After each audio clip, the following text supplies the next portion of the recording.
Hey guys, Chanel here. Today I'm working with Freely Luxury Hair Extensions. I'm going to show you how to clip them in and make them blend with short hair.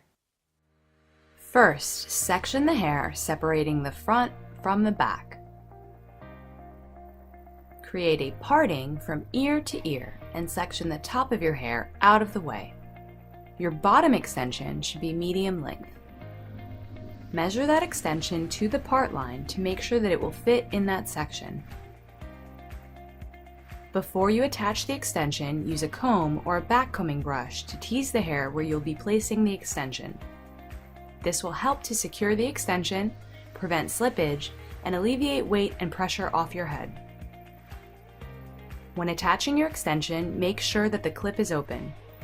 Place the middle clip in first, forcing it downward and snapping it into the hair. Repeat these steps with the remaining clips, remembering to use tension with your placement to keep the hair taut. This same process will be repeated using wider extensions working up towards the crown of the head. When applying extensions to short hair or layers, place the top extension as close to the crown as possible without it being visible. Once you are finished applying all of your extensions in the back, you may drop the veil of hair above and begin to blend it with your extensions. You can use a mirror while you are combing it to make sure that none of the wefts are visible. Use light hairspray to keep it in place.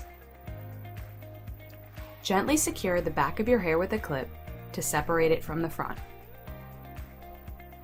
If you have a blunt haircut, a heavy weight line, or thick hair, it is best to separate these sections and pin them to the back of the head. This can be done by braiding the side panels of your hair where the hair is thickest. If the front of your hair is very wispy, feathered, or texturized, you can skip this step and your hair will blend as normal. However, this technique works really well to conceal your natural hair from being seen through the extensions. Gently lift your extensions and clip them out of the way. Bring your two braids to the back of the head and place them just under your bottom extension, using a bobby pin to secure them to the back of your head. Drop your hair from the clip and make sure none of your extensions are out of place.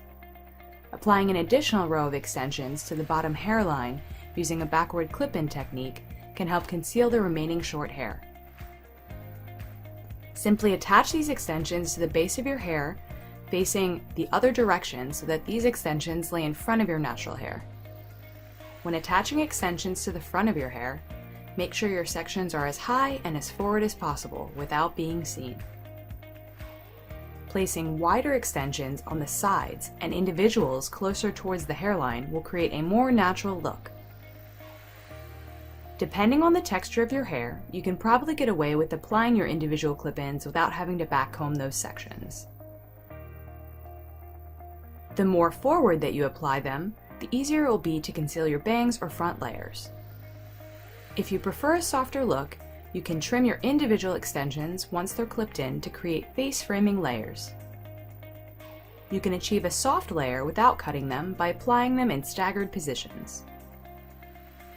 Once you have all of your extensions clipped in, you can blend them using a brush, a comb, or simply your fingers to keep them in place, using light hairspray. Blending extensions with short hair can be difficult if you're wearing a straight look, so I recommend adding a little texture and putting in a few curls. This will allow you to have some movement in your hair without your layers being visible. If you're used to working with short hair, curling extensions can be difficult. I recommend using a curling wand instead of an iron. Because a curling wand doesn't have a clip, you can actually curl more hair on the wand. Wrapping big sections of hair on a larger rod will create loose waves or curls. This is a great look for blending extensions. Begin by separating the hair down the middle and bringing all of your hair forward. Start in the back by creating a 2-inch vertical section. Holding the wand vertically, wrap the entire section of hair along the rod until the very tips of the hair are completely wrapped. If you prefer for your ends to be straight, you may leave them out. If you have trouble wrapping this whole section around the wand, you may break it into smaller subsections to work with. The direction you hold the wand can get tricky, so you may have to play with it to find out what's most comfortable for you. I recommend holding it so the tip of the wand is facing the floor. The amount of time that you keep the hair wrapped on the wand depends on how curly you want the look to be. Extension hair is pretty resilient, so it can take a lot of heat. You can test the temperature by tapping the outside of your hair on the wand to see if it's hot. If you're using big sections, it may take a little longer. Make sure to cradle the hair as you remove it from the wand to allow it to cool before dropping it. Once you're finished curling the hair, you can finger through the hair and blend your natural hair as needed.